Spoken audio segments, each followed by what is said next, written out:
YouTube. Good night and welcome to Mindful Life 266. I'm your host, Nathan Springer. Thank you for being here. It is the 4th of the 8th year. August already speeding along. Listen, July took a long time, I find it. To be very honest with you, I find July took its time getting through, but August is already off to the races, off to the sprints. Thank you for being here. Tonight we're talking loading up the Matic, because that apparently has been the news for the entire week. Nothing can knock that off of the top place of being the news, because our opposition leader spoke about lighting people up, and then she doubled down and then reinforced it by quoting some Trinidad lyrics about loading up the Matic and knocking it on them. Now, the thing is, the loading up the Matic piece is obviously hyperbolic, grandstanding talk, because generally speaking, even FUL holders aren't getting licenses for Matics, because a Matic is an automatic. Opine Design says that's why I don't drink alcohol. I do not get the implication that you are trying to put there, sir. But either way, the FUL holder isn't really going to have a Matic anyway, so it's not even like it's a plausible thing in Trinidad and Tobago. Loading up the Matic to knock it on them is not within the sphere of legal protection and legal self-defense by and large. So obviously it was just purposeful gas on the fire. And as I said earlier on, I think it's a political move. Man says, have a wonderful night. God bless you too, bro. Yeah, I think it was a purposeful political move where she put that line in the sand there, purposefully made it antagonistic in a way, and then allowed the government and other politicians to vocally oppose this, which is a difficult thing to do in a country that is in the state it is in right now. Good evening, Jaraza King. Hi, good night to you, Hallie Joseph. But let's jump into the news. Kamala stands her ground. I won't apologize for saying light up the criminals. Opposition leader Kamala Persad-Bissessar was unapologetic on Thursday about a controversial light them up statement, advocating the public's right to use licensed firearms in a stand your ground defense, which she made at a UNC public meeting in Chaguanas on Monday. Persad-Bissessar held fast to this position when she addressed the UNC Cottage meeting at Palms Club San Fernando. Persad-Bissessar told UNC supporters, I apologize to absolutely no one for saying to light up criminals who are invading homes, killing mercilessly and forcing you to live in fear. Empty the clip and reload. You see, a lot of people are listening to these statements and listening to different parts of the statement only. Denicia John says, big up Tanti Cam's campaign manager. I'm sure the person who wrote the speech didn't make that mistake. Nah, they didn't make that mistake. That wasn't a mistake at all. But some people are listening to different parts of the statement. She said to light up criminals who are invading homes, killing mercilessly and forcing you to live in fear. While some people only hear the light up and empty the clip and reload. Now, I understand that it is inflammatory kind of language. You know, the language is purposefully a kind of spicy language. I do understand. But if you take in the direct words and the meaning of those words, what exactly do you disagree with there? Like, nearly all the disagreement I am seeing with this, and I'm reading the think pieces and the whole study pieces on different social media apps about, and a lot of the criticism comes with layers of assumptions put onto the statement. So I've seen many people say that when she says to load up the Matic and knock it on them, people are saying, do you know who she is referring to? Putting a racial assumption there. But in the statement itself that the opposition leader made, There was not a racial suggestion. Just by the way. So if someone is making it seem like that's what there was not. Nisi says, as I tell my mom last night, I hope they know that Tanticam's not coming to bail them out. We'll see about that. We'll see where some lawyers speak on that. As I keep saying on this, I don't think this is a storm in a teapot in Trinidad and Tobago. How many people are there in Trinidad and Tobago that get into legal problems from shooting intruders? So, like, many people who are saying that I hope the UNC come and bail you all out when you all do that and that's a non-issue. If someone in Trinidad does shoot a home intruder, by and large, they don't have much problems. And I do believe that the UNC would indeed send their lawyers to battle that, because the UNC's lawyers have been waging lawfare against the government for years now. Every week nearly there's a new lawsuit being launched against the government. So do not doubt that the UNC would actually engage that in a legal battle. Can you picture this for me? Can you picture what the public narrative is going to look like, what the political landscape is going to look like if we see in Trinidad a home intruder was shot multiple times by a homeowner, and then the state is trying to prosecute that homeowner for shooting the intruder, and the UNC's lawyers, well, you know generally how that goes, the UNC's lawyers are trying to fight their case. Who is going to come out of that looking better to the public? Opine Design says, from a leadership level, you don't fight fire with fire. You fight fire with water. Tell me you're going to create more opportunities for youth instead of stopping them, Opine Design says. No, that's not actually true. That's one version of what you think. That's not how all leaders speak. That's not the solution for everything. For example, I think in Trinidad and Tobago, the solution for our crime situation is that we don't take it seriously enough. We pander too much to it. I think the entire Western world, to a large extent, panders too much to criminals. We need some more El Salvadorian approaches where you see, okay, these guys are the criminals. They're proudly saying they're the criminals. Let's not try and make any legal framework for them to get a loophole out of this. And we're watching the criminals wondering, what are we going to do with them? No. If you're a criminal, we know you're a criminal. We take you and put you outside of the society. That's what we need. And that's the kind of people that Kamala Persad-Bissessar would be talking to when she is seeing these things. People who have felt the hurt of robbery and been the victims. Now, when you talk about what we need to do is get more opportunities for the young people, you sound like someone who hasn't experienced robbery or crime yet. You haven't been a victim. For the people who have been victims, the idea of opportunities for those people is not really what is preeminent in their mind. The idea is to keep these people away from me. Now, you could try and put a racial group into these people if you want, but for a victim of crime, all they want is keep these people away from me.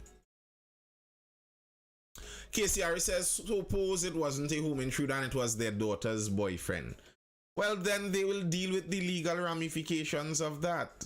I mean, those things can happen, yes. It's not impossible. Yes, that's why you don't go shooting recklessly at any and everybody.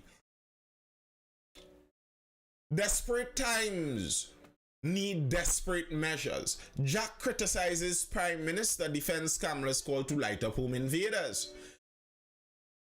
So said desperate times call for desperate measures, so says former National Security Minister Jack Warner yesterday, as he defended opposition leader Kamala Persad-Bissessar's call for people to light up criminals when they invade the homes of law-abiding citizens. Contacted yesterday for comment, Warner criticized the Prime Minister's selective outrage during his election silly season, saying he, Rowley, was attempting to win the votes of the criminals he seems to want to protect. This is fairly obvious.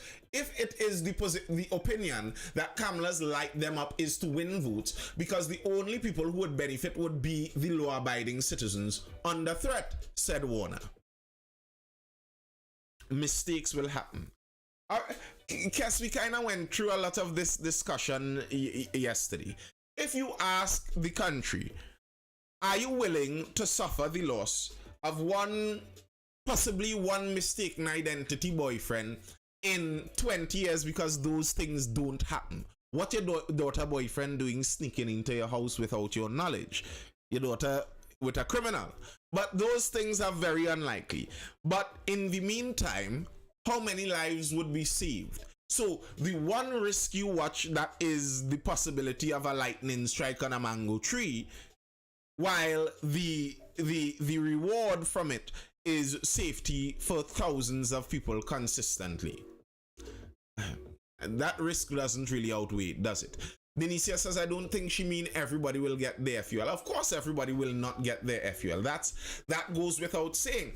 And the point that Jack Warner is making here is, if Mrs. Prasad Bisesa is talking to law-abiding citizens and saying that law-abiding citizens should light up criminals who break into their homes, and you're criticizing her for that statement, are you on the side of the criminals in that case? Because the statement she made is a statement for law-abiding citizens.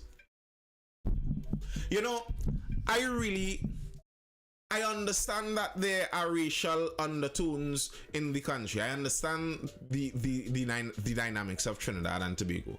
But in the nature of how the statement was made, there was not a direct racial undertone.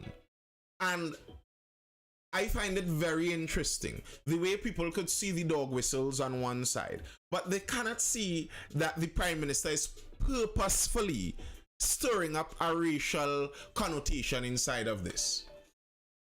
Let's see the Prime Minister's statement on this. PM, Prime Minister, lighting up, not the answer. Reckless statement from opposition leader.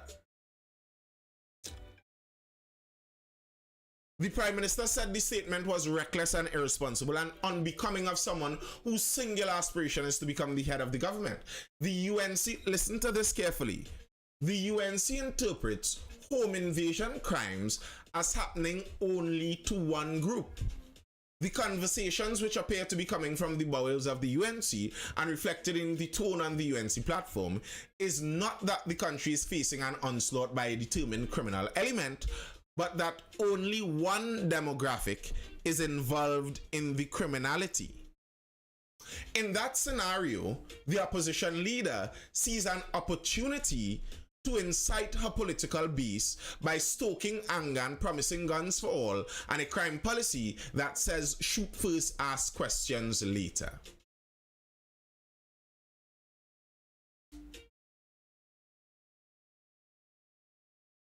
The opposition leader in her statement had no racial undertones. The Prime Minister, yes, I know that part.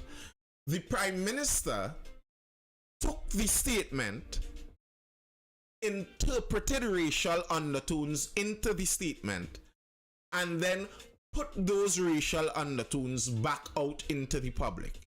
And trust me, many people heard. If you read a lot of the commentary and criticism about the opposition leader's statement, a lot of the criticism isn't really about the just general recklessness and irresponsibility of a statement like that. A lot of the recklessness, a lot of the criticism is based on a racial assumption in the statement. Opine says it's UNC. There's no need for a racial undertone. UNC's ads and Monday Night Forum can only for the most part be heard on particular stations. They know who they appeal to and what's on the burner. Now, Opine, even if that's true, you're taking your assumptions and dragging it out onto something there. No one laid that out for you. You are assuming things and grabbing onto your assumption. Otis says nothing to do with race at all. Nobody has no right to forcefully enter a person's home. Correct. Casey Harris says, I don't believe she did so either, but still. Daryl Polo says, I support the Stand Your Ground Act, but it's something we need to have specific laws for. I'd protect my family at all costs, though. Of course, most men will. And this is the point I'm making. This is the point I'm making. I am not saying that the statement was not reckless. We already went through that discussion. It's a reckless statement. And then to compound it with the load up the Matic and all of that and all of that and all of that, we don't even generally have licensed automatic weapons out here. So obviously that's recklessness and you're just talking. It's words. We understand that. It's reckless. But there was not a racial undertone in that statement. The racial undertone was placed there by our Prime Minister. And many people seem to have heard that whistle and are running with that. So instead of the conversation being about the bounds of legal gun ownership, the conversation now is that the Indians want to shoot the black people in the country. Ooh, feel worried about that. So all of a sudden you get scared. And you want no one to be able to get a licensed firearm because someone stirred up the little racial pot. You jump into your racial team and like, you know, the Indians want to shoot us, you know, so let we not get any guns. Like, what? What are you saying? The wealthy Indian businessmen already have the guns. They're already armed. What are you talking about? Don't eat that foolish chain up. That is being placed out there into the public to purposefully taint the discussion. Like, okay, fine. Discuss what you think people should or shouldn't have. Discuss the bounds of self-defense. That's a good discussion. But the racial undertone was placed in there to distort the discussion. In this statement here, the Prime Minister then went on. He said, yes, we have a serious crime problem that we are consistently tackling at many levels. What does that say? That we should convert the whole country into the Wild Wild West, where one's survival is dependent on who can shoot faster, who aims first, and who can afford an FUL. I'm sure it is not the desire of the thinking population that we all become Frank and Jesse James or a star in a Clint Eastwood movie. And again, I think this is some real ignorance from the Prime Minister's point of view. If I have the choice between being a victim or being a character in a Clint Eastwood movie, then make me the character in the Clint Eastwood movie any day. As an acceptable national policy, we should continue to support and build effective policing in order to guarantee safety and security to the population at large. Sweet nothings. And listen to this. Listen to the irony of this. A well-oiled criminal enterprise dishing out firearm user licenses at $40,000 to $100,000 per FUL is not a solution. It simply provides enrichment for a few and has the very real potential of replacing one persistent problem with a permanent one that may be even more destructive towards the end. The answer is not giving out guns and emptying the clip. Here's the irony of this to me. The Prime Minister said the solution is not a well-oiled criminal enterprise. But the problem is, according to his own investigation into the current standing of the firearm user licenses database, that's what they find it to be now. The firearm user licenses, what he's talking about, the bribes from 40,000 to 100,000, is the present state of the licensing division, the firearm licensing division. So what are you talking about? That's not the solution. Okay, you are confessing that the current state of the firearm licenses is not the solution. That's what you're saying if you're saying that. Daryl says, the reason I watch your live and support your channel is the fact that you are always there. Thank you. I think you can get a licensed automatic firearm. You would have to get a very, very, very, very specific license there. Very specific license. Opine says GG. So Opine, like, you bought that? Did you buy that chain up, Opine? You believe that the police commissioner, Double G, came in for what, 2 years? And only in his time, he was able to revolutionarily change the firearm user licenses division into a well-oiled criminal enterprise. He was only able to do that in his time. Before that, it was completely honest. Bear in mind, the same police officers staffed it for the most part. The senior police didn't change during his time. But you buy the story that Double G came into the commissioner's seat and only him somehow changed the licensing setup to a criminal enterprise. It was completely honest before that. If so, I have a bridge to sell you. If you believe that, message me privately. I have a bridge that I'd like to sell you. And side note on that, I am also a Nigerian prince with incoming inheritance. We'll talk about that afterwards too.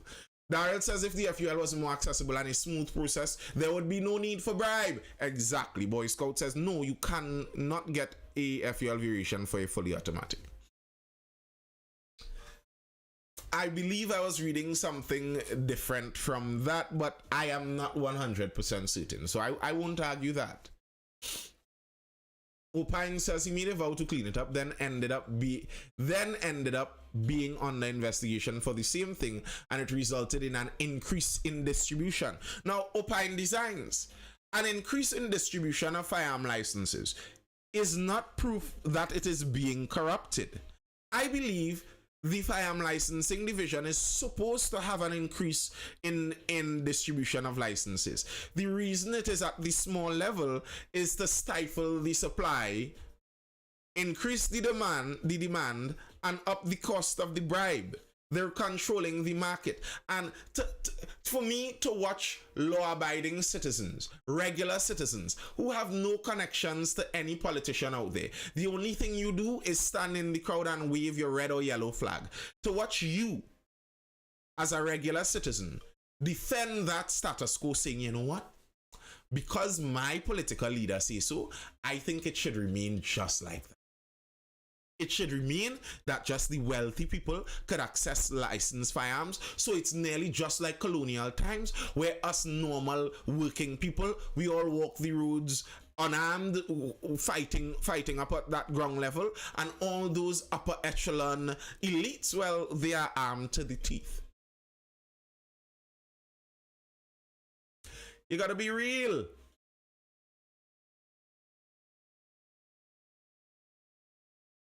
You have to be real with that. Now, I don't know how clean Double G ran or didn't run the firearm licenses. I don't know. I wasn't there. I have yet to see the evidence. I have heard claims of such, but there hasn't been any evidence presented as yet. So I don't know. What I do know is that the well-oiled criminal enterprise that was only conveniently noticed when it was time to depose Double G, it seems pretty obvious. A well-oiled criminal enterprise doesn't just puff into being within a year time. I think that's how it has always been. Opine says, I knew about this before any political leader said so, though since the standoff with the Coast Guard and the issues with the Police Service Commission. Well, I don't know how you could say that before any political leader said so, because the investigation came from the order of a political leader in the first place, Opine. So you knew about discrepancies in the firearm licenses before Dr. Rowley even asked for an investigation into it? How did you figure that one out? What is the law exactly that any citizen can apply for an FUL? There are stipulations. I read it before. I cannot remember it offhand. There are stipulations. There's a... It's not any citizen, but it's not a very hard or high barrier to cross. I believe it's like the certificate of character, but you also have to supply a reason for it, and if you have a reason enough, and etc, etc, etc. And FUL should be easy to get provided. You go through an in-depth evaluation with a clean background. Yeah, I always say that's what I've been coming back to seeing nearly every single night. I am not saying that you crack open crates of guns and let them all rain over Trinidad and Tobago, and who stands last at the end is the winner, like it's some kind of thwarted purge. No, what I'm saying is make the whole license thing clear. Allow people to know, okay, this is what you need in order to procure that firearm license. If you have that, you will get it. If you don't have that, you can't get it. You need to fix this, and then you will get it. Something simple. Allow people to understand the process a lot more. The whole kind of opaque, obscure kind of thing seems like it only works in aid of the criminals. It only works in aid of the criminals, it seems. But I saw somebody talking about Double G there. Careful how you're talking about Double G, eh? High Court blocks blogger. Hi.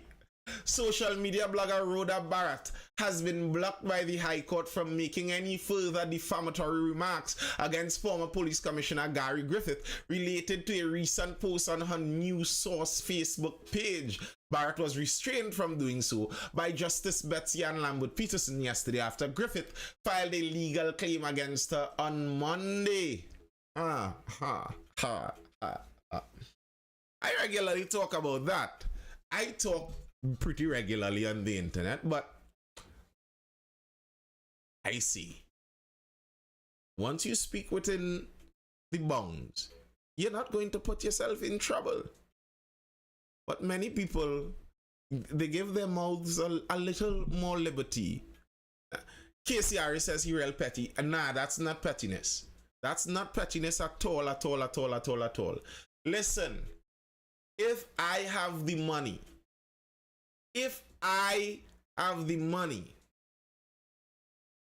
anybody defame me, we meeting in court. That's not pettiness. You don't have a right to lie and lambast somebody and drag their name through the mud. You don't have a right to do that, especially in this modern social media age where it's so easy to drag someone's name through the mud. Like, by all means, sue them. I relish, I wait for the day when it's going to be not just the person who even made the post, all of the people who share the post and kiki and laugh at it too. When you want to put up somebody, you want to embarrass somebody, and it was a lie, and you were found, sue them. Can't call Inshan name at all now. It's called he don't play that. Well, for some people, and I mean, it's according to what you say. It's if you're saying something that may be defamatory in nature, it brings someone's name into disrepute, and you don't have proof to back up the statement you're saying, then it comes across as a lie that drags their name through the mud. And they should have a right to sue you for that. Otis said, should we advocate for the right to bear arms to be added to our constitution? My personal opinion is yes. But I don't think that Trinidad and Tobago would do something like that. I don't think that's really within the cards for Trinidad and Tobago. So maybe we work within the present framework of a firearm license and fixes that, and maybe as we see how that culture works in Trinidad, we could then go on to right to bear arms, etc. Joe says FUL holders that had standoff or shootouts were whom? If anyone can remember, it wasn't civilians. I don't know for standoff and shootouts, like in the criminal sense, but civilians have used their FUL in instances. There have been there have been usages of FULs in some cases without criminal intent. Opine says we're not a mature enough society for that to be placed in the constitution. I don't even know if that's true, you know. Like, in my opinion, I think we could put that in the Constitution, and there may be some little hiccups in the short term, but I don't think it would be actually that disastrous. It's just, I don't think that we'll get, Trinidad and Tobago would have support for something like that against each other. No, I'm not saying I don't remember that. I remember the police officers who use their use their firearms against each other. That was more than once that happened, actually.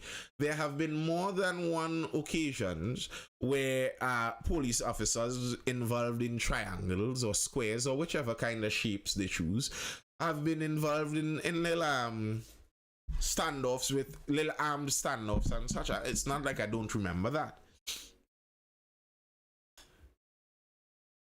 I do.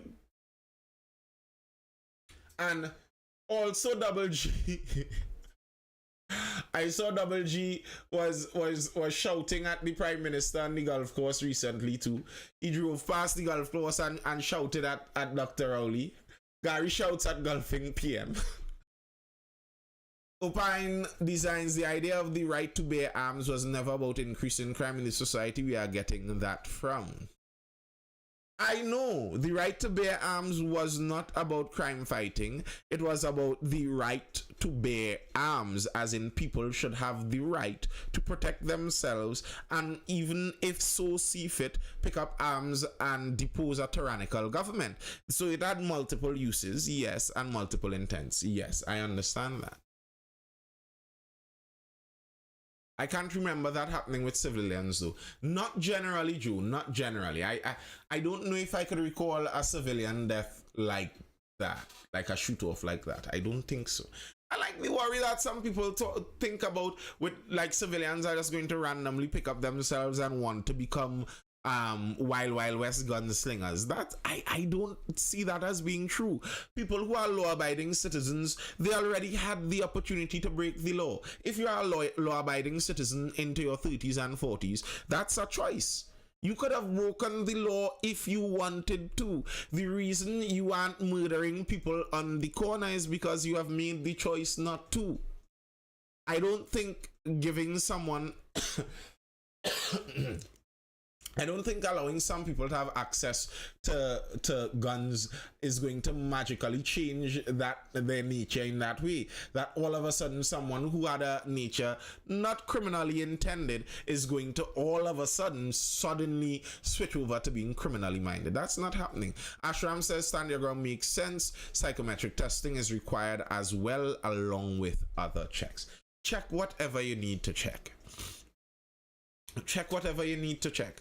But the idea that you just say no, that sounds ridiculous to me. It really does sound ridiculous to me. And it allows me, I understand why the racial argument gets in there, because the racial argument is the easiest argument to win in that context. We don't want guns in our society because the racist people want to kill black people. And that's the easiest argument. And you don't have to actually reason out the argument further than that. That's why I hate identity politics. I hate it. It's just a convenient cudgel, a convenient shield for politicians to beat with and hide from real issues. I throw this racial talk out here, I stir up the pot, and now I don't have to explain anything further about the FUL. But I think you should. The present well-oiled criminal enterprise that your investigation unearthed, how are we going to solve that? How is it going to be fixed? What is the criteria for the FUL?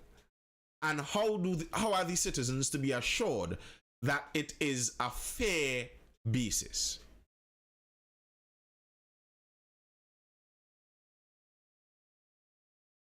That's what you think when you get the juice. It's a different story. I'm not sure what you're referring to there. I'm unsure which part of what I said you're referring to. Race politics is what politicians use to divide and also shield themselves from scrutiny. Yeah, it's convenient. It's very convenient.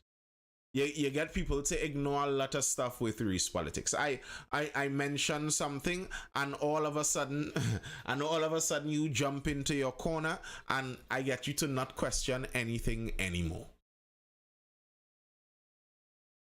Like, I remember back with the partnership also, in the days of the partnership, certain things that were blaring and screaming in your face, and you show someone it, and the only thing they could talk about is but the PNM. And you understand? Are you thinking here? Is your brain on the correct way? You bring an issue, you raise it to the PNM, the solution to that cannot just be, look at the UNC. The UNC is evil. That's not the solution. We need to actually discuss the issue itself. All right. People, it's a Friday. It's the end of the Emancipation Week. You never saw the movie Juice. You're law-abiding until you get the power of holding a gun. I still don't think so. I still don't think so, because guns are pretty accessible. I am a law-abiding citizen. If I didn't want to be so, I could access a gun. Guns are not very hard to access in Trinidad and Tobago. The police service has many new young recruits that are gun salesmen all over social media. So a gun isn't hard to access. I don't buy that. I don't buy that people get a gun and all of a sudden the power hits them like, ooh, now I want to be Thanos. I just don't buy it. I don't see it. We, the citizens, are like two dogs fighting over a bone, and the politicians is the other dog that eat. Roni, 42 minutes. Roni, what's wrong with that? The solution, I feel, is to ensure no seat is a safe seat. Ashram, you preaching my language here. I always say this. The concept of a safe seat is destroying our country. No way should there be a safe seat. Safe seats are the problem. There should never be a safe seat. But alas, that is the reality of the electoral system. But if there were no safe seats and everyone has to work for every single seat they get, then the opinions of the people actually matter. But in terms of the general running of Trinidad and Tobago, I live in Couva North. Couva North is a safe seat for the UNC. My opinion is nearly irrelevant on everything, unless I could probably sway other people's opinion, but my personal opinion is irrelevant. What am I going to do? Whether I agree with the UNC, disagree with them, it's irrelevant. My seat goes to the UNC, and my voice goes to a UNC MP, who would have to be a UNC loyalist at the end of the day. So you see, in order for someone to be an MP in Trinidad and Tobago, you don't need to listen to the people, because Couva North is a UNC safe seat. I'm using this because that's where I live. Couva North is a UNC safe seat. So to become a member of Parliament for Couva North, you don't need to enter Couva North and convince the citizens there. No, you need to convince the executive of the UNC to put you up for Couva North.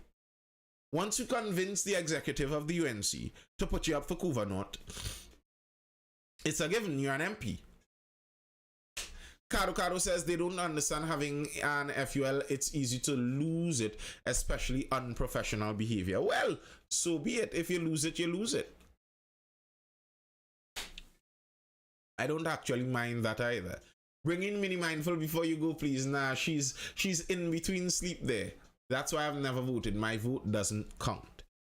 Yeah, well, I won't tell people to vote or not to vote in that sense, but I'm just saying in the nature of our electoral system and the safe seats, you have a lot of that. You have a lot of that. Like, for if you want your votes to have a real impact, you need to go to where are those swing seats, like Bonnet or St. Augustine, maybe Mayaro, seats that actually could go one way or the other and may actually have something that the election that could change the outcome of the election. Other than that, your opinion in terms of our general politics means nothing.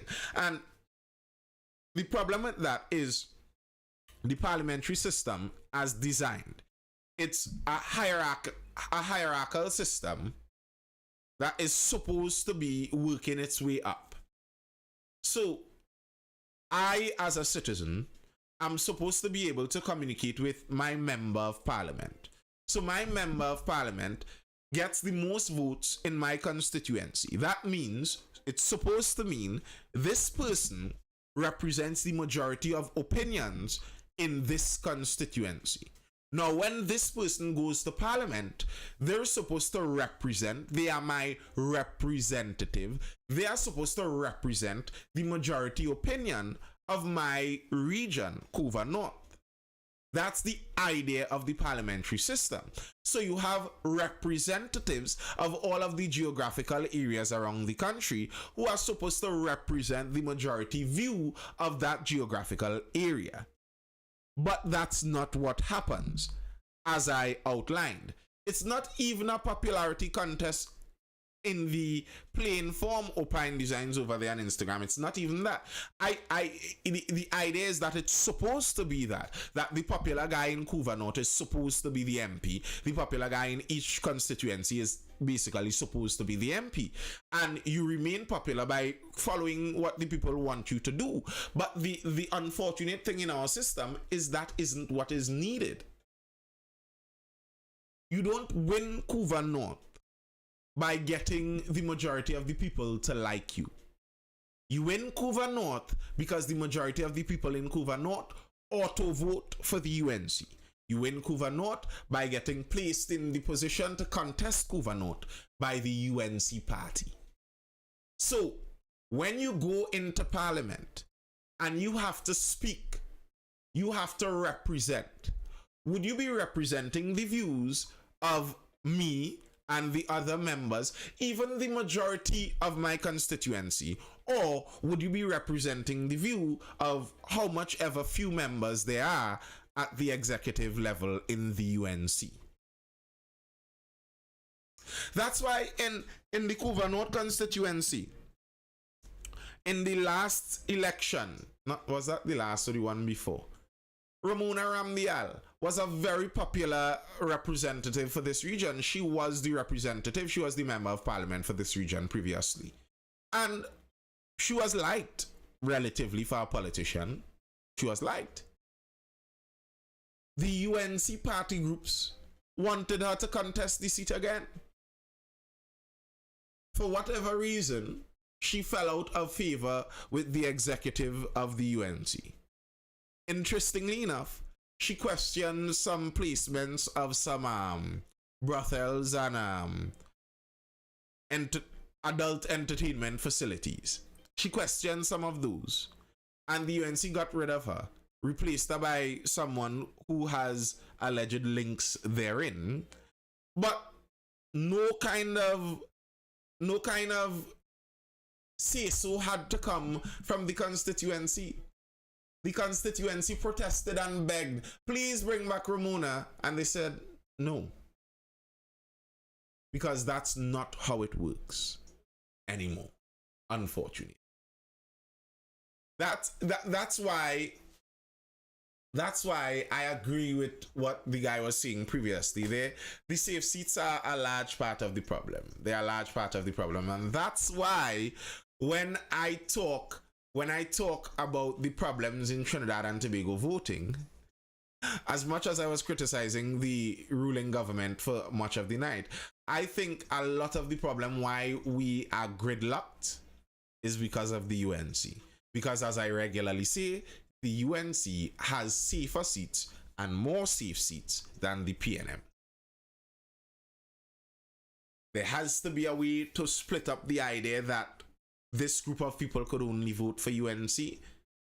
There must be a way to get rid of that idea, as that idea is lost in the country and we're able to lose safe seats. I think we may be able to get some differing views inside there. Like, there's no way that Mrs. Prasad Bisesa is supposed to be able to remain at the head of a political party like that. She isn't electable enough to remain there, I think.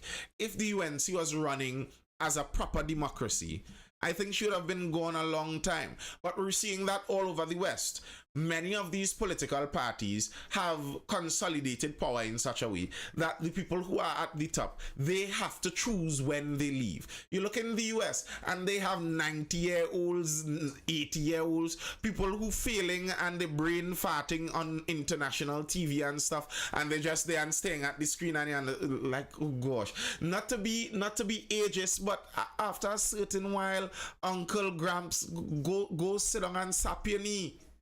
And talk to your children, to your grandchildren.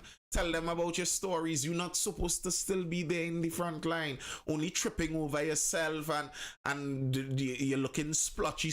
Oh, it doesn't look good. But that happens. That happens because power has been consolidated. Power has been consolidated, so it's very difficult for new people to come in there. Denicia John says, do you think some of the Indians will vote for PEP? You see, the problem is, in my opinion, I don't think it's necessarily that the Indo-ethnic group in Trinidad is so devoted to UNC as much.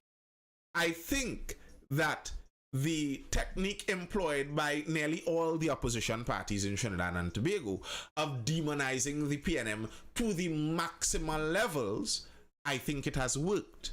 So here's why I see that difference, because I think that makes a difference. It's not that the Indian community would majority vote for the UNC because they like the UNC, but they are very worried about the PNM. Even if it's rightful or not, but they are. So that makes a problem for the PEP, where all the convincing that needs to happen is not that you need to vote for us, the UNC, but that any vote that doesn't come to the UNC is going to split the anti-PNM votes and make it easier for the PNM to win. And that line of reasoning works. Ty, Nathan, you think Sarah Palin paved the way for Trumpism? She started the thread. Maybe, but I think really and truly Obama paved the way for Trumpism. People got fed up of Obama. What are they worried about? Trini view? That's a long discussion. I think that is truly the case. It would not matter what race leads the UNC will get it. Yeah. That's a long discussion. It goes all the way back to Eric Williams. There are undercurrents of the pro-independence versus anti-independence. There's a lot of history. A lot of history. That's why. And that's why I say sometimes how we discuss and comment on our politics is sometimes an oversimplification, where it's just race, while sometimes if you're digging deeper, it's a little more than that. Give us the main reason. I don't think there is a main reason like that, Triniview. The main reason is tribalism. That's the main reason. But to say like it's one reason, if you're trying to say that somehow it's racism, then why do blacks vote the Democrats in the United States at 90-something%? Why does that happen? Is it racism in that case too? I think there are multiple factors. There are multiple factors that have to do with history, that have to do with lived experience. I hate that statement, but you know, culture, etc., etc., etc. There are many reasons. The idea that there's some simple, straightforward, one plain reason oversimplifies it, and it makes understanding more difficult. It makes understanding more difficult. That's how you end up with the view that it's just racist. It's just a matter of racism. And that's an oversimplification. Not saying there aren't racists out there, but it's an oversimplification. And personally, to me, I think in the last half century, we've kind of exaggerated the importance of racism to some extent, as if racism is the only problem that exists in the world. And I think there have been historical reasons as to why racism as a concept was developed by Marxists, just by the way. Not saying that there weren't racial people, but the term racism and the scholarly knowledge surrounding it was something developed by the Marxists. And they're exceptional at dividing society along fracture lines. So bear that in mind. You spec in Shrek? Nah. Me not spec in Shrek. Angel Kubia. And East Indian implied to me that they don't want to be governed by their inferiors. Okay, that may be a view of some people. I don't doubt that at all. I don't doubt that at all, that some people would have that racial view. But you do understand that some people have that view on the reverse too. And in Trinidad and Tobago, as I've said, Angel Kubia, we don't do that here. We don't do trolling here. If you want to discuss something sensible, that's what you put in the chat. You don't just come in the chat and say random crazy things. You will be muted or blocked. But yeah, in Trinidad and Tobago, I don't actually think that I've iterated this so many times. I don't actually think that, okay, the racism that you see, and there is racism. Let me don't sugarcoat that and make it seem like there isn't. There is racism that comes from the UNC base camp. And I think there's more racism that comes from the UNC base camp than the PNM. Fact, I think so. To me, that's kind of apparent and obvious, but I think that's a historical reason. But I don't think that the racism that you see in that sense is a superiority racism as some people see in the American white supremacy context. Here's the reason. Because in the PNM UNC divide, one of the statements that many people hold on to is a statement about educating children in cowsheds, which is a misinterpretation of what Dr. Eric Williams said, but nonetheless, a statement about educating children in cowsheds and about a recalcitrant minority. Statements that many people in the UNC hold as long-term hurtful statements coming from the PNM, a classist, look down your nose, belittling statements. So, while I do agree there is racial tension there, I don't actually think it's on that superiority level really and truly in the same way. It's kind of more in the old school basic tribal form.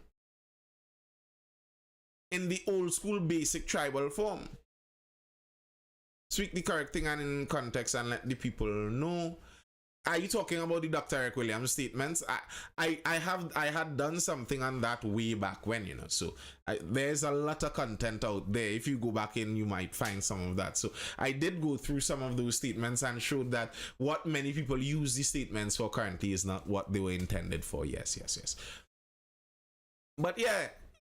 Triniview, there are many statements that you could compile from side versus side that shows some of those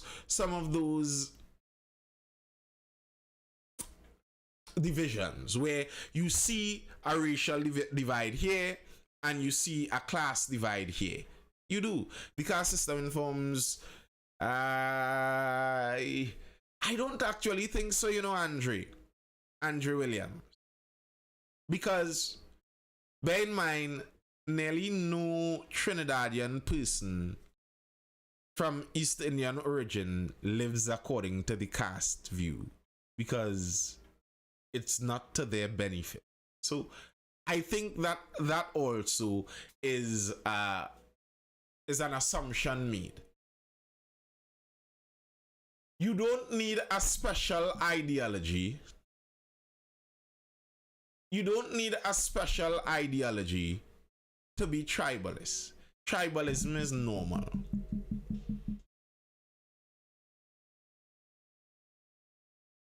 I'm not saying the caste system is not real, but I'm saying that many people in Trinidad don't live literally according to that caste system. Well, then that's class. CLASS. Caste and class is something different, and classism is a natural outgrowth of the colonial system. The classism that many of you may look at along with the racism is actually more of a colonial level of classism than a caste system linked to ancient Hindu religion. Still don't make same difference. Lystra, that is not true. You'd recognize that for many people, money changes race very easily. Money trumps race very easily. Very easily. Kudos for tackling such a difficult topic that everyone is afraid to touch. I'm not. But yeah, I've noticed that when you're in the higher ends of the class spectrum, oftentimes the racial arguments disappear so easy. The racial arguments just poof. And all of a sudden, the people who were really concerned about genetics are ignored. It's not as hard and fast.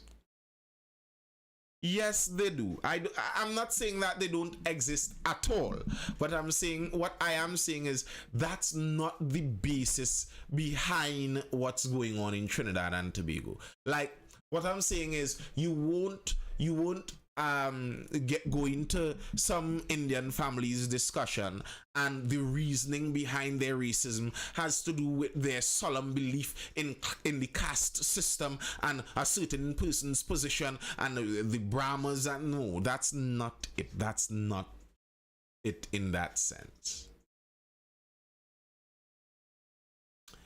The class system is all around the 1%. They're seeing money into money. Yup. The irony to me is watching in Trinidad, some people say 1% and they're meaning a racial group. But some of the people that say 1% are in the 1%. Like, I watch when Mrs. Prasad Bisesa talks about the 1%, but by pretty much any metric, Mrs. Prasad Bisesa would be inside of the 1%. So when she's talking about the 1%ers, she's talking about herself. But they say this because they understand that for many Trinidadians, they hear 1% and they hear a race. But it's not a race. There are people of all different races inside of the 1%. A comment that I saw recently, someone watching a picture of us, some group of black celebrities, and a good few of them black celebrities with a black spouse, and then one of them had a white spouse, and they were like, she must be feeling like the odd one out. And to myself, I was like, no, that's not how you feel like the odd one out. If your money doesn't reach up to their level, you would feel like the odd one out. You may have the same skin color as them. I look at the Obamas who were the pinnacle of, what black people could do. This is black people, is the black people. Yes, black and the black people ran the whole extra mile with the Obamas. The Obamas live in Martha's Vineyard. That's the name of the place. That is something like 90-something% white. Why do you think they live there? Because it's not about the melanin in the skin. It's about the numbers in the bank account. That's their in-group. And many people on the lower level, without the right amount of numbers in the bank account, all of a sudden they hitch on to melanin as their in-group, thinking it's melanin, not understanding you're being carried for a ride. It's like Bernie Sanders, who talk about the rich but is also rich. Correct. British policy of divide and rule created all this division. I don't think so, Sharon. I think division was natural to human nature. The longest periods of peace we ever had was in the 21st century here. The war and tribalism is the natural native state of man. It's the native state of man. So that's not British policy. The British continued the human nature. Yes or no to what, Lystra? All skin folk ain't kinfolk. Facts. All that is part of the system. Pull a few out. But when they try to look back and do anything, no. Lystra, you're buying it. No. Stop it. Stop right there. You're buying the fake. You're buying the fake. You're buying the fake. You aren't in the same group with them. They weren't pulled out. They were not in your group. You are not in the group with them. They didn't pull out a select few. Those select few are from another group than you. It's not about the melanin. And I was speaking about that. I was speaking about that earlier when someone was kind of alluding to what is the reason behind the Indo vote in Trinidad and Tobago. But Indians in Trinidad and Tobago, I think the vote was 70% or less. The Indians in Trinidad and Tobago vote for UNC, Indo-Trinidadians, however you would prefer the term be said. But in the United States, 90-something% of black people vote for Democrats.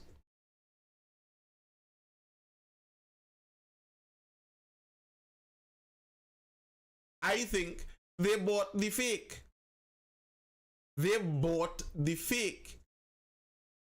Hey, them people hate you, them people be scared of them people, you know. Be real scared of them people, you know. Be real scared of those people, you know. And you run into this scam. Silly. And how is that working out for them? Horribly. Nearly every area that is predominantly black is predominantly Democrat. And nearly every area that is predominantly Democrat is horribly governed. Cities. No, it does not mean that at all, Ashram. It does not mean that at all. And Trinidad needs some of that same knowledge too. We need to understand that very well in Trinidad. But I like to draw that example, and I remembered when one of the guys who sometimes comes into the live and, you know, speaks with a kind of air, I drew that example to him because, you know, he was trying to go down the racial line in Trinidad and Tobago when, you know, look how bad the partnership was, and after the partnership left, 70% of the Indians in Trinidad and Tobago still voted partnership. Like, what is the connotation you're trying to make there? That's still less than the 90-something% in the US. So, be careful with the racial connotations. And that has backfired on them like a bum tech cutting the wrong way. Why do people join blatantly corrupted parties like the UNC? Well, for some people, they see it as the options that are presented to them. And if you see it as all bad options, you would choose the less bad option. That's to some people. That's the way some people see it. What's that, Lystra? What's that you find funny? That's how some people see it. Some people would call the PNM a blatantly corrupt party too. So, but for me,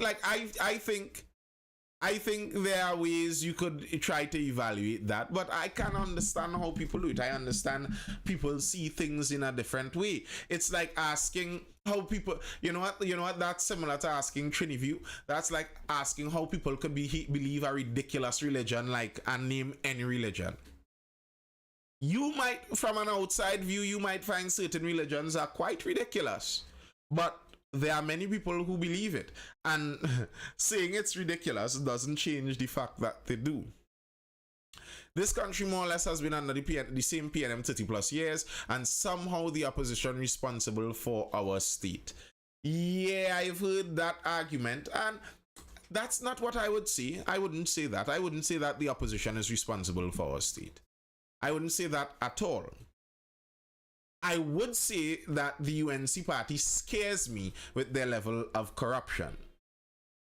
I do agree with Trini's view that the UNC does have a blatant level of corruption that the PNM does not. Now, the PNM has a level of nepotism, and maybe their corruption doesn't need to be as blatant because they have been there for so long, they don't have to grab the whole bag and run away with it.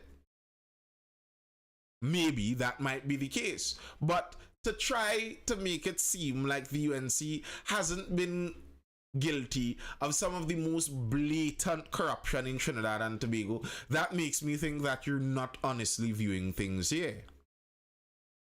Like, I say this, I don't deny it. I really don't like the PNM's style of governance. It's probably on the opposite to my view of how politics should run. Why is no one in jail? Because that's how politics goes.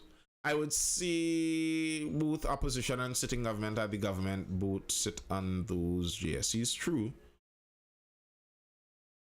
UNC is the best right now. That's a matter of opinion. Yes, they have had the larger part of the pie. Only 25 years or so, PNM has not been in power. I remember that Ramesh was disqualified from being MP when he refused to toe the party line. Correct. What's the code of the Coda Nostra? Brotherhood of Wrongdoers. 15 years. UNC has had corruption, but how does a PM spend out the treasury and borrows money from his daughter? I'm not sure about that. But yeah. I don't take it as a serious thing if someone is attempting to make it seem like the UNC hasn't been guilty of more of the blatant, overt levels of corruption. That's just fact. Trying to say that nobody goes to jail for it doesn't change the fact. That doesn't change the fact, really and truly. Now, still, you can look at that and deem that, okay, maybe the UNC has more of the risk-taking bag grabbers, but the PNM has those who would put in the parasites into the places for long term. Like, there is a discussion to be had there. Is it that you might be more worried of a party who would put in a parasite into the very core of your foundation, or are you more worried about the party that would do a snatch and grab? This convo doesn't make sense. Okay, Sharon, of course it doesn't make sense. Am I left or right wing? I am more right wing, I would say, according to what you deem as left or right wing. I'd say this: I don't agree with socialism. Socialism doesn't work. 1962 to now, yada yada yada. One can go to jail when everyone has files. Latest bro, as Sprangalang said, thief don't lock up thief, and politics is a job, and they are the same. I agree with that. A lot of politicians are pretty much the same, and when you recognize how they switch parties, how easily and effortlessly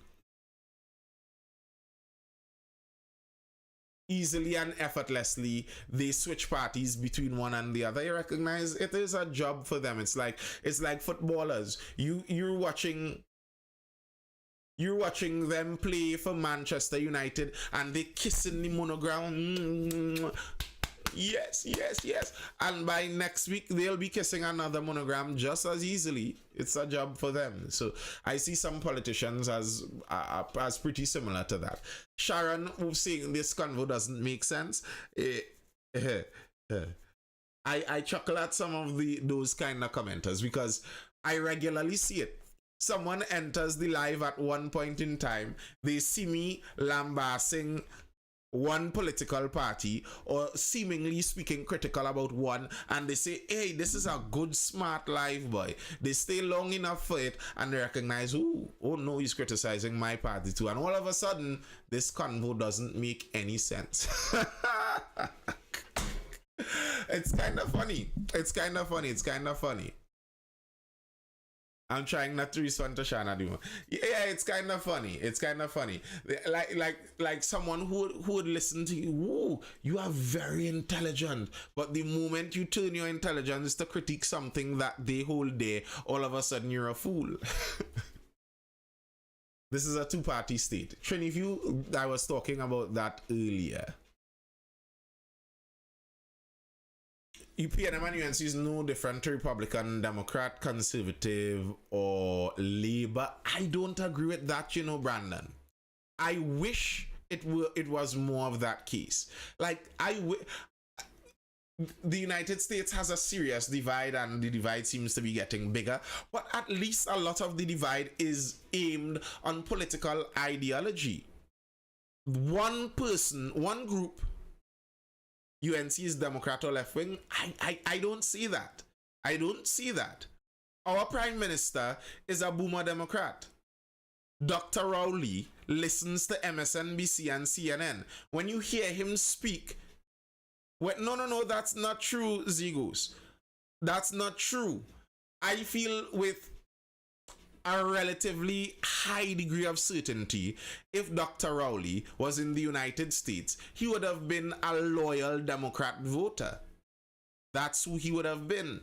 He is that 90s Bill Clinton Democrat kind of guy. I don't buy that. The problem in Trinidad is that our two parties are left-wing, really and truly. One party is technocratic left-wing, where that's the Eric Williams side of the technocratic side of governance that came about with leaders like Eric Williams, where they believe that educated group of intelligentsia and technocrats are the ones that could, through committee, make most of the best decisions for this country. So we would own all of the state companies and hire all of the best minds to run these state companies. And that's that technocratic, but still left-wing collectivist style of thinking. While the UNC was born out of the Labour end of the same left-wing politics. The Labour end, yes, but same left-wing. So both of our parties, in my opinion, are left-wing, really and truly. We have no right-wing conservative party like that. UNC is definitely aligned to the Republicans. Democrat rides the back that they are the immigrant party. PNM tries to be patriotic. UNC tries to be conservative. I don't know that is true. The UNC is much more open about government spending. And that is on the left-wing side. That's the problem I'm seeing when you're trying to force our parties into those models when they don't fit. None of them are right-wing. They are both left-wing. The UNC wanted to buy milk for mothers, a laptop for every child, a tablet for every child. You go and meet a conservative Republican in the United States from the grand old party GOP and try to convince them about buying milk for all mothers and laptops and tablets for all children, and see what they think. PNM is right-wing. They support businesses over people. They apply the others to ensure a hierarchy. I totally disagree. The PNM, for the PNM to be right-wing, they would have had to support private businesses and the opening and expansion of the private free market, and they do not. The PNM supports a select few of status quo businesses, and the PNM specializes in opening state companies owned and run by the state. That's not free market. They are center-left as hell. Yes, they are. UNC is more inclusive and try to ensure equity rather than equality. Well, are you trying to make me run away further from the UNC?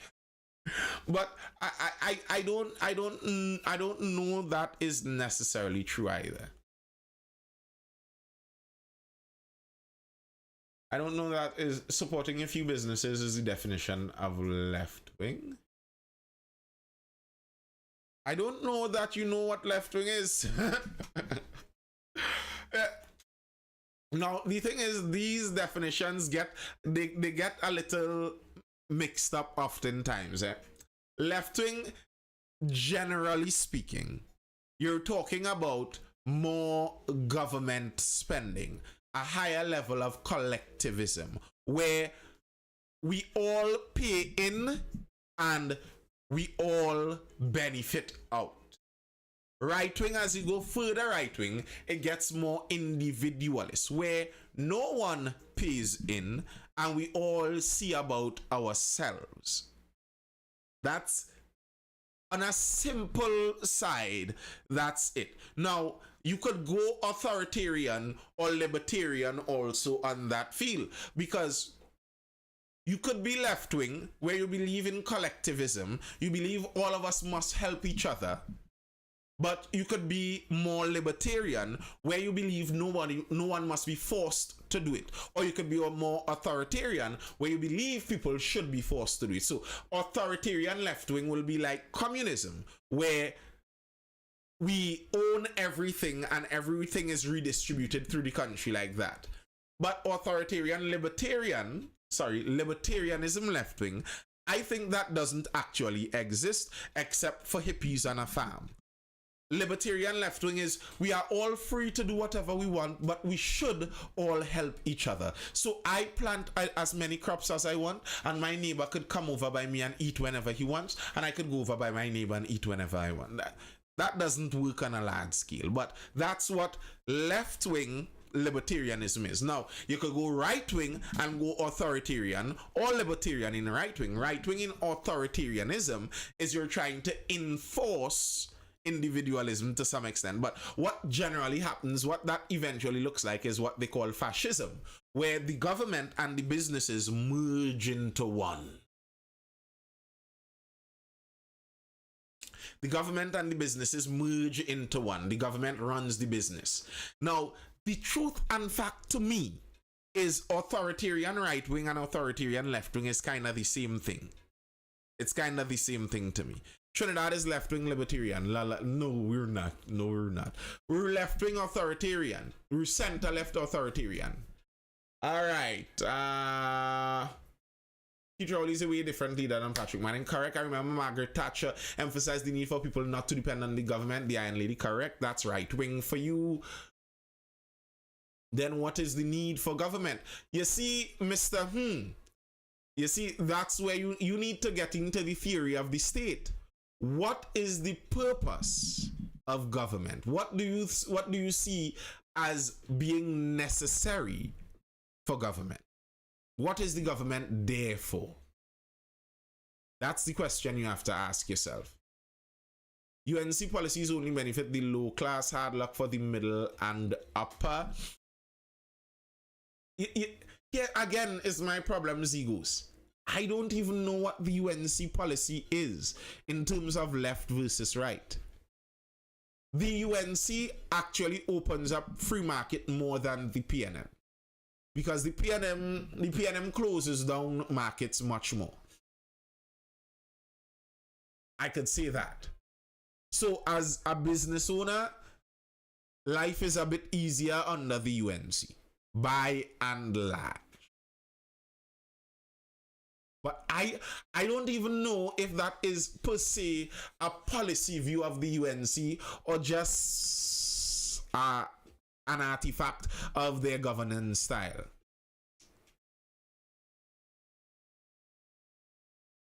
Bro, I think we need to do a live like this or a podcast episode about the government styles. All right, well, we will do that. So what runs an economy? Well, what is supposed to run the economy is the actions of the independent actors inside of the economy. That's what's supposed to run the economy, not business. Yes, business, the independent actors. But in the central planning style of the PNM, the economy is supposed to be run as it were by the government. The government pulls and pushes the levers, turns the switches. The government understands when to do this, when to do that, when to raise this, when to drop that. I don't like that. That's why I always say it. I do not like the PNM style of governance. That central planning version, I despise it. It's antithetical to free market, and I think the free market is best, but that's the nature of our government. The thing is, UNC has never held power for 2 terms, which gives a proper assessment of plans, in my opinion. Under UNC, my business bloomed after 2015, pain and sorrow. Tried different after 7 years. So more businesses does not mean more jobs. In some cases. Why is that the case? Authoritarianism, business authorities, more taxes / revenue. And you see, Listra, the difference is more businesses could mean more jobs, but the state controlling businesses could actually mean even more jobs. The state could give, the state generally speaking would give more jobs than a private business. That's generally how it goes. If the state opens a company, the state employs more people than a private business. I do contracting. If I am going to build a box train privately, I may hire 3 people. If the state is doing it, they may hire 30 people. So if you're thinking about job creation, the state in control creates more jobs. Now, that's not to say that it's going to help the economy, because you're going to decrease efficiency. And that's the problem we face in Trinidad and Tobago. Many of our workers, a lot of our industry is inefficient because of the government involvement. So one thing I like under the previous government is the idea of a political leader being prime minister for 2 terms. Why has the UNC never been able to be elected for a 2nd term? Because their first term is always rife with way too much contention. Way too much. Way too much. Every time they disintegrate into their 2nd term, it's not even per se that the PNM comes out with such a winning team. It's that they disintegrate going into their 2nd term and scare the population away from voting for them. The partnership had what it took to be the government of Trinidad for the next 50 years. They ruined that with their actions. At the moment of another business supplying services to the government, oh, business these days are capital intensive, workers are becoming useless, they become unelectable. Yeah. And I think some of that might be because many of the opposition parties in Trinidad and Tobago, their vision is getting the PNM out. The problem with a vision of getting the PNM out is after you get the PNM out, then what? Are you now going to create a vision? Or is it that you have to create this vision before, sell this vision to the people, and let the people vote you in based on the vision you have, not just based on kicking out the PNM? Nathan, what do you think about the Firearms Act, Chapter 16, that says you can use your firearm in defense of your property? Yes, I know that, in defense of your person or property. Interesting. I don't know. Have you seen PEP manifesto? I have skimmed it. A past politician once said, don't wash your dirty clothes in public, and that's what they do. Not just wash their dirty clothes. There are just so many scandals. It's also because the party isn't extremely unified. Like the PNM has a hierarchical structure. You aren't going to get as many people kicking out from lower levels in the party like that. But when it's a pickup team, when the team reaches to the ground, it's easy for the pickup team to fall apart. Do you see any workable ideas? I'd have to go back through that to speak on that more directly. Nathan, let's have a discussion on this topic, successors to Dr. Rowley and KPB. Very good topic. All right, people. We will have those discussions coming into the new week. That new week is ahead of us. You see, Roni, we took more than the 42 minutes. I would love if we had a responsible opposition so that I won't be afraid if PNM loses. Yes, we need a responsible opposition, just as we need a responsible government. The opposition is an important part of the governing structure. Many people think Penny Beckles is going to succeed Dr. Rowley, but I hate to disappoint. But she's so old already. I don't mean this as an insult to Mrs. Beckles, but I mean, how could we replace a 70-year-old with a 65-year-old? We spoke some about that last night, Listra, and the PEP as a movement. I like the fact, and I think it's beneficial to Trinidad that they remain independent. They don't go joining into coalitions. They remain on the political landscape, fight a couple elections, and I think it would redound to our benefit. Now, to put plainly, I don't think their leader is electable. I like Stuart Young. We need responsible people as a nation. Is Beckles or Farris? Choose one. If I had to choose age alone, I would choose Farris because he's younger.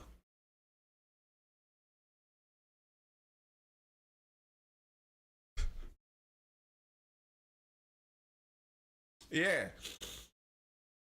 They need to have somebody younger. But the thing is, at least with the PNM, you see a list of younger people that seem viable. Who is going to take over the UNC? That's a very interesting question to me.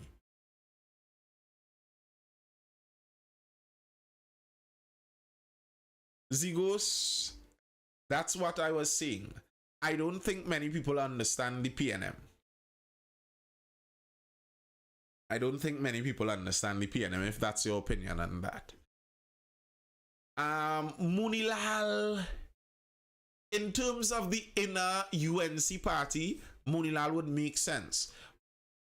But I don't think Munilal is likable on a national stage, really and truly.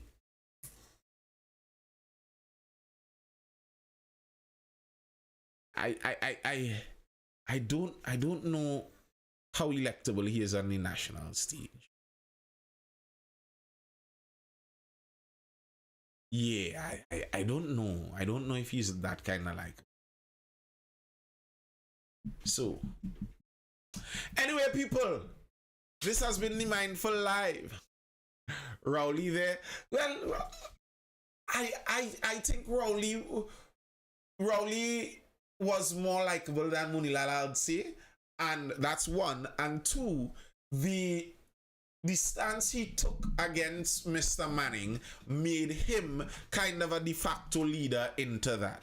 So it gave him the air of integrity, which allowed him to get the walk into that leadership role. And also, I mean, Dr. Rowley is abrasive. He is abrasive. But I still think he might have more national support than Mr. Munilal. Put it in your pouch. Love for the day the PNM gets an Indian leader and sink the racial divide in politics forever. You'll dream on about that Triniview. Because in the United States, a black man went up for the Republicans and the Democrats called him the black face of white supremacy.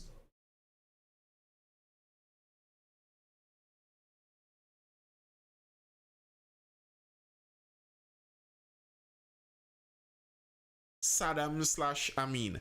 I think Saddam might make more sense than Amin to me. Amin, in my opinion, no. But I could see Saddam. We are not the US, yes, but we are human beings, and human beings are human beings. You could have an Indian person in charge of the PNM, and it's easy for the UNC to say he's a sellout. Like those things, you would think it's like that. You would think it's like that, but that's not how it works. That's not how it works. The divide is tribalism. Pandey said it's pseudo-racist. Many of these people aren't actually racist. They don't actually hate anyone because of their race, but they know that it's a useful technique to win in terms of politics. So I just can't understand how some can consider cutting for someone who threatened your life.